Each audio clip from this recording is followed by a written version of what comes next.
ക്യാമ്പസിൽ റാഗിങ്ങിനിരയായ സമാന വിഷയത്തെ പ്രമേയമാക്കി ബേപ്പൂർ മുരളീധര പണിക്കർ എഴുതിയ novel Siddharthan MK Raghavan MP പ്രകാശനം ചെയ്തു.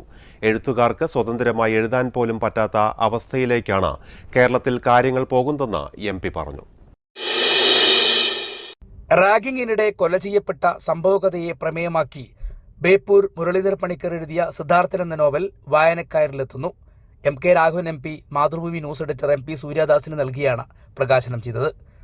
എഴുതാൻ പോലും സാധിക്കാത്തൊരു സാഹചര്യം, ആ സ്വാതന്ത്ര്യം പോലും ഇല്ല എന്ന് വന്നാൽ എവിടെയാണ് ആവിഷ്കാര സ്വാതന്ത്ര്യം നിങ്ങളെന്ന് ആലോചിക്കുന്നത്?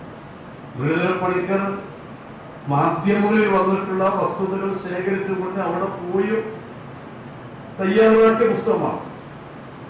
അങ്ങനെ എഴുതാൻ നീ എന്തുകൊണ്ട് എഴുതുന്നതാണ് ചോദ്യം. എന്ന് പറഞ്ഞാൽ സിദ്ധാർത്ഥന്റെ അനുഭവം നീ ഓർത്തോളൂ എന്നതാണ് ഈ നോട്ടീസിലെ ഒരു ഭീഷണി എന്നുകൂടി സൂചിപ്പിക്കാൻ ആഗ്രഹിക്കുന്നു. ഹോട്ടൽ അളകാപുരിയിൽ നടന്ന ചടങ്ങിൽ മുതിർന്ന മാധ്യമപ്രവർത്തകൻ നവാസ് പൂനൂർ അധ്യക്ഷനായി. ലത്തീഫ് പറമ്പിൽ പുസ്തകം പരിചയപ്പെടുത്തി. മുരളി ബേപ്പൂർ, ഗാനിയ മെഹർ, ഡോക്ടർ രേഷ്മ, ലിബി അക്ബർ, ഗണേഷ് പന്നിയത്ത്, ദേവരാജ് തച്ചറക്കൽ തുടങ്ങിയവർ സംബന്ധിച്ചു. ജീവൻ ന്യൂസ്, കോഴിക്കോട്.